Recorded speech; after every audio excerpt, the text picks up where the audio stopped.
मान सकते हैं, इस उत्तराखंड को देवभूमि कहा जाता है। उस उत्तराखंड में अनुसूचित जाति और जनजाति की स्थिति बहुत बेहतर नहीं है। मैं राष्ट्र की सेवा में हूँ, शिक्षक हूँ, और शिक्षकों की पीड़ा को लेकर कई संगठन का निर्माण मैंने किया था, मेरे साथियों ने किया था। हमारा मंथन था, हमारा विचार था कि एक बार हम शिक्षक साथियों को जोड़ लें तो समाज की कई विकृतियों पर हम काम कर पाएंगे, हम सामाजिक संगठन के रूप में भी काम कर पाएंगे, लेकिन शिक्षकों का जोड़ना बहुत जरूरी है। मैं इस मंच के माध्यम से कहना चाहता हूँ, इस एसोसिएशन के योगदान में जब हम शुरुआती दौर में थे तो चंद्र सिंह ग्वाल जी उस समय डायरेक्टर थे, निदेशक थे। उनकी महत्वपूर्ण भूमिका इस संगठन को बनाने में रही है। जोरदार तालियों से आपका स्वागत है। उस समय ग्वाल साहब के साथ हम बैठ करके रात कई बार वार्ता करते थे, और 3 दिन का अवकाश ग्वाल साहब के निवेदन से हुआ था, और उसमें हमारे SC/ST के जो एम्प्लॉयज के फेडरेशन के अध्यक्ष हैं करम राम जी का भी बहुत जबरदस्त योगदान था। हम नए साथी थे, हम नया काम कर रहे थे। करम राम जी और ग्वाल साहब ने हमें उस समय सहारा दिया, हमारे संगठन को आगे बढ़ाने का काम किया। तो आज का जो विषय है उस विषय में मैं कहना चाहता हूं कि शिक्षक उत्तराखंड के कोने कोने में है। शिक्षक जिन परिस्थितियों को झेलता है शायद और विभाग के कर्मचारी इतना नहीं झेल पाते हैं।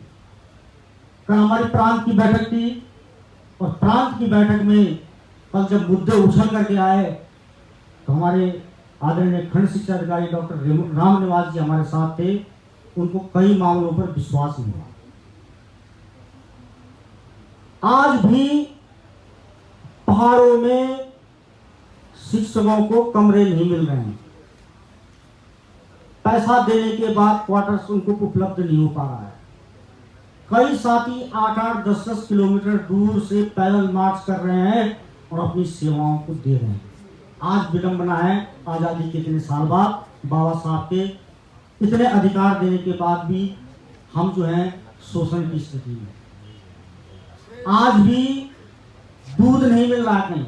अनुसूचित जाति के आदमी को दूध देने के कई जगहों में सुनने में आता है, यदि गाय का दूध अनुसूचित जाति के शिक्षक को या किसी कर्मचारी को दे दिया जाता है तो गाय दूध देना बंद कर देती है।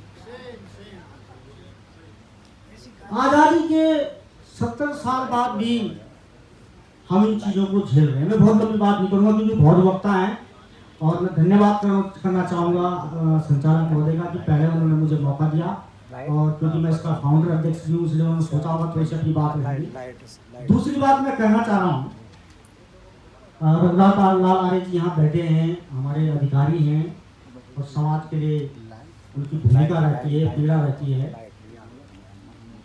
और मैं प्रधानाचार्य के पद पर कार्यरत हूँ। तो SC/ST की जो छात्रवृत्ति है, विडंबना आप देखिए, यहाँ छात्रवृत्ति को इतना टफ कर दिया गया है। ऑनलाइन होगी साहब, ऑनलाइन होगी। जहां मैं पोस्टेड हूं ऐसे बहुत से साथी होंगे जहां नेटवर्क काम नहीं करता है। तो पहली तो ये बात है कि छात्रवृत्ति ऑनलाइन हो ही ना पाए, पहली चीज ये होगी। चलो किसी ढंग से हम शहरों में दौड़ भाग करके ऑनलाइन करने की कोशिश करते हैं, और प्रधानाचार्य के लिए खंड शिक्षा अधिकारी माननीय हमारे जो अधिकारी होते हैं उनका आता है कि इतने तारीख तक नहीं हुआ तो प्रधानाचार्य का वेतन रोक दिया जाएगा। SC/ST का जो सर्टिफिकेट है, जो प्रमाण पत्र है, उसकी एक फॉर्मेलिटी है कि वो भी ऑनलाइन में उसका अंक मांगता है कि क्रमांक होना चाहिए। हमारे आदेश से तुम्हारा वेतन रोक दिया जाएगा, लेकिन जिलाधिकारी और SDM के लिए कोई आदेश नहीं कि तुम 3 दिन में इनका आय प्रमाण पत्र और इनका जाति प्रमाण पत्र बना के दे दो भैया।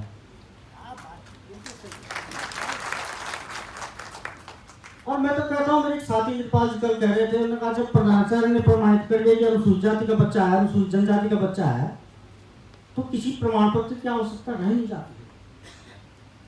बात नियत की है। SDM को आदेश नहीं है, तहसीलदार को आदेश नहीं कि आप जल्दी बनाइए, मैं व्यक्तिगत बुलाता हूँ लोगों को। मैंने कहा भाई जाओ, आपको तहसील में जाके क्यों प्रमाण पत्र नहीं बनवा रहे हैं? हाँ साहब, मैं 300 रुपये की दिहाड़ी करता हूँ, 300 रुपये की दिहाड़ी मेरी खराब होगी, 300 रुपये वहाँ घूस देनी पड़ेगी। और वो कहेगा बाद में बाबू क्या रहा, तो नेटवर्क चल ही नहीं रहा है। हाँ साहब, मेरा 2 दिन का कार्यक्रम खराब हो जाएगा, 600 रुपये मेरे बच्चे भूखे मर जाएंगे, शाम को आटा नहीं आएगा। कितने रुपए देगी सरकार? 1000 रुपया। 3 बार जाऊंगा, 3 3 900 रुपया, 1000 रुपये मिलेगा, मुझे क्या फायदा? मत करो। मैं कहा लेकिन डंडा प्रिंसिपल पर है, क्यों नहीं हुआ? तेरा वेतन रोकते हैं। ऐसा टेक्निकल, जैसे एक बात होती है ना, देना नहीं है लेकिन ना नहीं बोलना है। सीधा बोलोगे ऐसे के बच्चों को नहीं दी जाएगी साधन बात। प्रिंसिपल भी परेशान नहीं, एसडीएम भी परेशान नहीं, कोई कर्मचारी परेशान नहीं, कोई अधिकारी परेशान नहीं। अब अधिकारियों का भी दबाव है, अब उनका भी जो ऊपर से आदेश आता है उनको भी पालन करना पड़ता है। वो नीचे के कर्मचारी पहुंच गए और नीचे के कर्मचारी की नींद खराब हो जाती है, वो परेशान हो जाता है। दूसरी बात है बैंक खातों को लेकर के।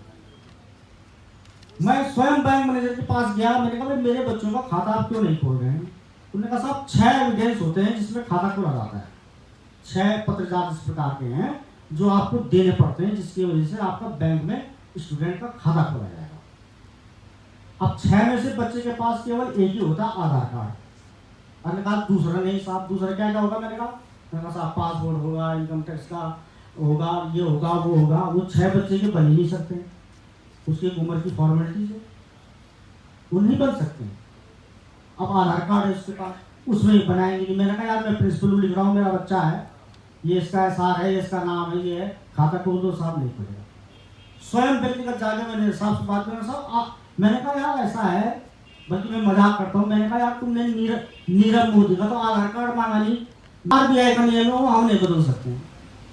अब आप आरबीआई वाले से बात करूंगा, अब मैं छोटे से विद्यालय का प्रधानाचार्य, मैं आरबीआई वाले के पास कहाँ जाऊंगा? तो ये परिस्थितियां हैं, न देने की स्थितियां हैं, लेकिन उसको टेक्निकल ढंग से गड़बड़ किया जा रहा है। ये बड़ी समस्या है, और भी बहुत सी समस्याएं हैं, लेकिन और समस्याएं मैं अन्य वक्ताओं के लिए छोड़ रहा हूँ। जय हिंद, धन्यवाद।